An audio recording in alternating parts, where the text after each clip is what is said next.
સર્વે ભાલા વૈષ્ણવોને મારા જય શ્રી કૃષ્ણ.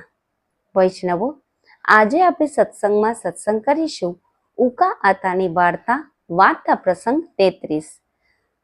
સત્સંગની શરૂઆત કરીએ એ પહેલા વૈષ્ણવોને મારી વિનંતી છે કે જો તમે અમારી ચેનલ પુષ્ટિ માર્ગીય વૈષ્ણવ પરિવારને સબસ્ક્રાઇબ ન કરી હોય તો અવશ્ય લાલ બટન દબાવીને સબસ્ક્રાઇબ કરજો, જેથી કરી તમને અનેક સત્સંગની માહિતી મળતી રહે. તો હવે આપણે શરૂ કરીએ ઉકા આતાની વાર્તા પ્રસંગ 33. ઉકો કહે, આતા, તમે દીનતાની વાત કરી તો ભારે કરી હો, પણ મને કોઈ વખત ચિંતા થાય છે ને, મંદ ઉદેગવાળું રહે છે, એ કેમ રહેતું હશે? આતા કહે, જ્યાં લગણ દેહ સંબંધી બધી જણસમાં મમતા છે ને, ચિંતાનું કારણ છે. પણ જો ભગવાનનું બધુંય છે એમ મરજીમાં આવે એમ કરશે, એવો જો ભગવાનનો વસવાસ રહે તો ચિંતા સૌગાય ભાગી જાય.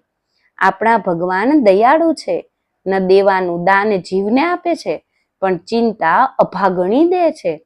એ જ્યાં હોય ત્યાં એના દીકરા ભેગા હોય. એ વાત હું પૂછું? જો આપણે સમર્પણ કરીએ છીએ તો એ 2 હાથની અંજણીમાં તુલસી દલ દે છે. તે ઠાકોરજીને સમર્પવાને કાજે પ્રભુ પોતે 2 હાથેથી પાછું અંગીકાર કરે છે. એનો ભાવ તું જાણે છે? ઉકો કહે, ના આતા, એમાં કાંઈ સમજ્યો નહીં. આતા કહે, જો તુલસી છે એ વૃંદાનું સ્વરૂપ છે. વૃંદા મહાપરવંતી વાત છે. પુરુષ નામે હોય એનું મુખે જોવે નહીં હો, તો બીજાનું તો કેમ જોવે? એ વૃંદાવનને અંગીકાર ભગવાને કર્યો છે. ઈથી આપણને દેખાડ્યું, તમે બધા સમર્પણ કરીને એ ભાવે રહેજો. આશરો કોઈ દિવસ કરશોમાં, પરિવર્તન ધર્મ રહેજો. પરિતવતાને સકલ પદાર્થ પતે જ હોય ને જે ઘરમે બધું સુખ પામે. હવે જીવ નામ પામ્યો તો એ વૈષ્ણવ થયો, એટલે ભગવાનને ભજવાનો અધિકાર થયો. ચરણારવિંદની ભક્તિનો અધિકાર થયો. જય શ્રવણ કીર્તન હૃદયમાં વાલું લાગે ત્યાં વૈષ્ણવતા આવે. પછી વૈષ્ણવ નામ મિલાપમાં બેસે, વૈષ્ણવની વાતચીત રૂચે એમાં વિશ્વાસ બેસે, જે આનાથી મારું કારજ થશે. ત્યાર પછી દાસ થાય. દાસ થયો તો એ નારાયણને ભજવા યોગ થાય. પણ નારાયણ તો ઘણાય છે.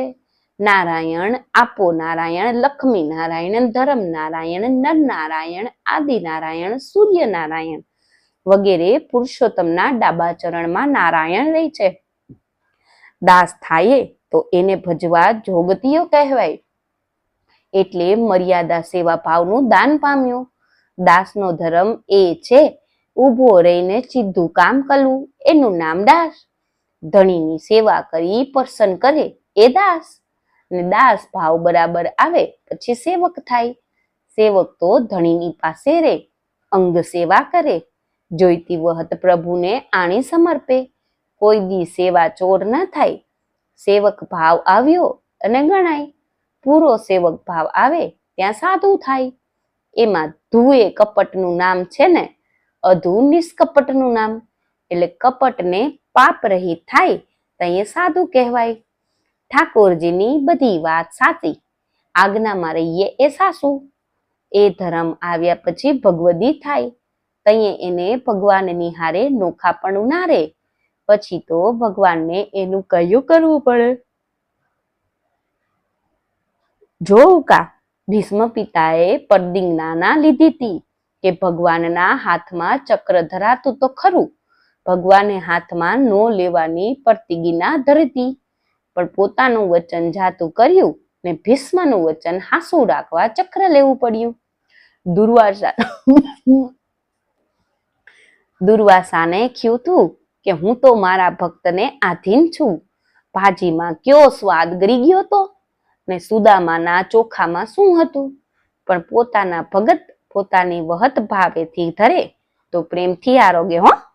પોતે કે છે, હું હરિજનો કો ભવ દાસ દાસ, મેરે સકલ શિરોમણી યાકે ચરણ રેણુ કી આશ.